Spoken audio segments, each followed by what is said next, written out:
que son époux, Zichrono Livracha, a laissé ici et là, parce que vous le savez bien, Rav Nissim ne voulait pas qu'on parle de lui, donc il n'écrivait pas. Il avait gardé par devers lui dans son ordinateur et dans quelques très précieuses publications des mots de Torah d'une extrême profondeur que j'espère, Bezrat Hashem, les enfants étudieront à leur tour et que la famille Revivo mettra à la disposition du plus grand public. Enfin, Rabotai,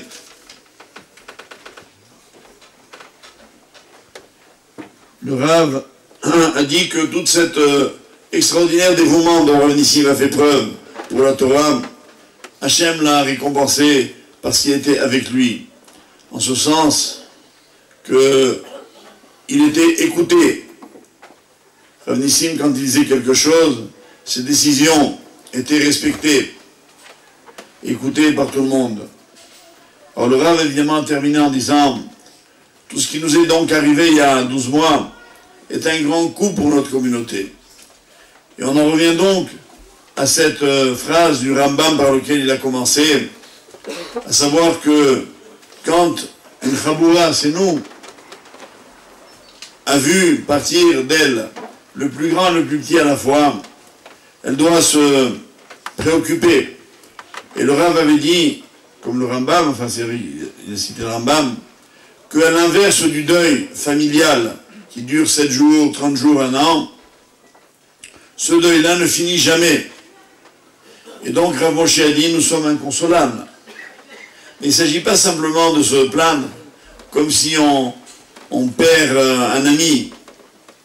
Il s'agit de comprendre la nature de son héritage, qu'il nous faut maintenant incarner et vivre.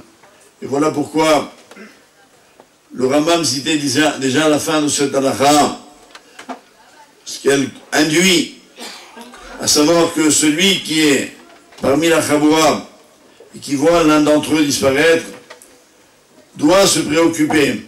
Ça veut dire quoi, se préoccuper? Il doit se réveiller et avoir peur. Peur, non pas d'un jugement, ce n'est pas une menace qui est proférée ici, mais nous dire, peur de laisser partir cette richesse inouïe, considérable, dont on a été les uns et les autres les héritiers finalement. Et Rav Moshe a proposé que l'on crée un lieu d'étude, un Beth Midrash, au nom de Rav Nissim.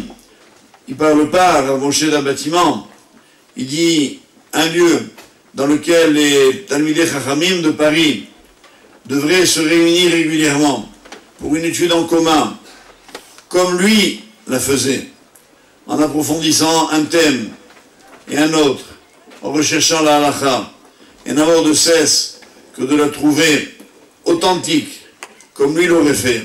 Voilà comment on respecte un Chacham, voilà comment on ne l'oublie jamais.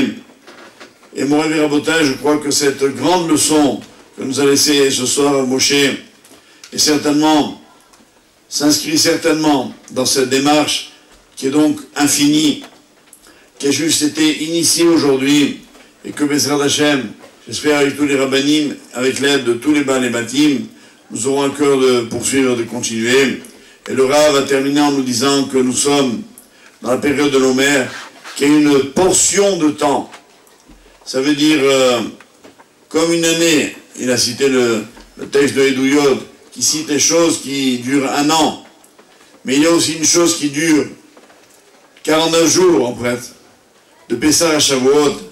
Et cette chose-là, c'est bien ainsi qu'était la vie de Rav Nissim. Rav Nissim, qu'a-t-il fait toute sa vie? Il est allé vers Kabbalat Torah, vers l'accueil, la réception de la Torah. Voilà en quoi l'hommage qui lui est rendu maintenant, pendant cette période-là, était indispensable, et je crois à la mesure de ce qu'il méritait.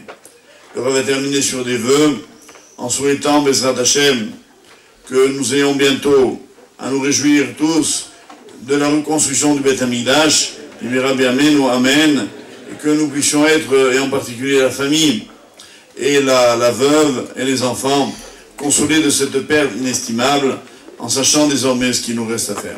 Tiskul HaMitzvot, permettez-moi, mes chers amis, de vous dire que le temps est pratiquement arrivé de la nuit. Nous allons juste, à présent, dévoiler les plaques dont je vous ai parlé au départ, en demandant à Rav Ohana et à Rav Abdelhak de bien vouloir faire l'une et l'autre, et immédiatement après, nous enchaînerons l'office de Maharim.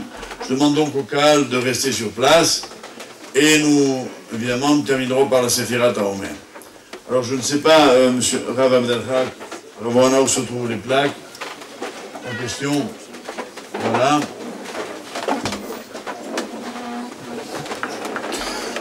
Je voudrais juste, à titre personnel, remercier au nom de toute la communauté de Paris, la synagogue d'Oel Yaakov, qui depuis des années est véritablement Makom Torah, qui a perdu ici sa plus grande lumière, mais ils ont eu à cœur de rester dans la fidélité du Rav, et que Hachem les bénisse, et fasse en sorte que la Torah continue d'habiter ce lieu, et qu'elle soit au contraire de plus en plus grande qu'elle n'ira ça. Ici. Oui, ça prend 2 minutes, non? Oui, hein? Rabbi Hanania ben Akashia Omer, Ratsa Kadosh Baruch Hu lezakot et Israël, Lefira